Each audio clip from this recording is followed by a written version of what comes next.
प्यारा है यीशु का नाम, बजते रहो सुबह शाम।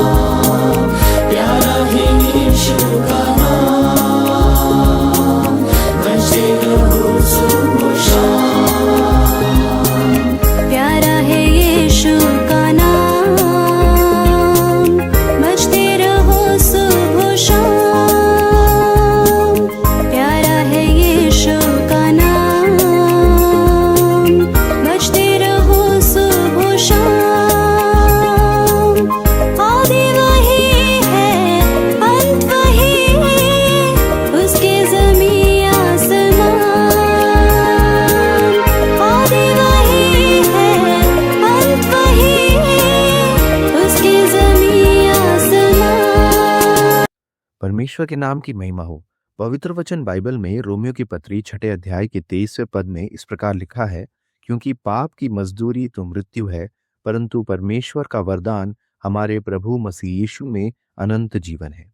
प्रिय भाइयों और बहनों, ये वचन हमारे सामने दो रास्ते रखता है, एक पाप का मार्ग और दूसरा परमेश्वर के अनुग्रह का मार्ग। पवित्र वचन बाइबल हमें बताता है कि पाप की मजदूरी मृत्यु है, ऐसी एक चीज जो हमने कमाई है।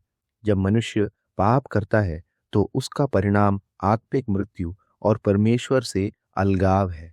यहाँ केवल हमारे शारीरिक मृत्यु की बात ही नहीं, बल्कि परमेश्वर से उस अनंत दूरी की बात भी है जो मृत्यु के बाद हमें नरक ले जाएगी।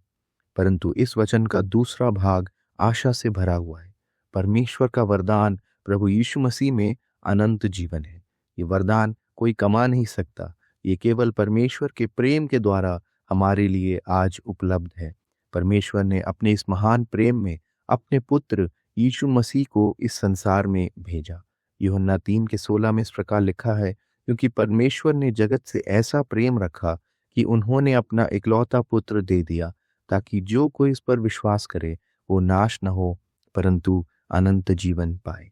प्रभु यीशु मसीह ने आपके और मेरे पापों का दंड अपने ऊपर लेकर क्रूस पर अपना जीवन बलिदान किया। तीसरे दिन वे जी उठे। आज आपको चुनना है, क्या आप पाप की मजदूरी को स्वीकार करेंगे जो नरक या अनंत नाश है, या परमेश्वर के अनुग्रह के वरदान को ग्रहण करेंगे। पापों से मन फिराकर प्रभु यीशु मसीह में अगर आप विश्वास करते हैं तो इस अनंत जीवन के अधिकारी आप बन जाएंगे। हम इस अनमोल वरदान को नकारे नहीं, क्योंकि वचन जिस प्रकार बताता है कि ये परमेश्वर के प्रेम के द्वारा आज आपके और मेरे लिए उपलब्ध है। कल आप और मैं शायद इस संसार में ना रहें। अगर इस प्रकार हम बिना विश्वास के संसार से चले जाते हैं तो हम उस पाप की मजदूरी नरक को अपने लिए स्वीकार करेंगे।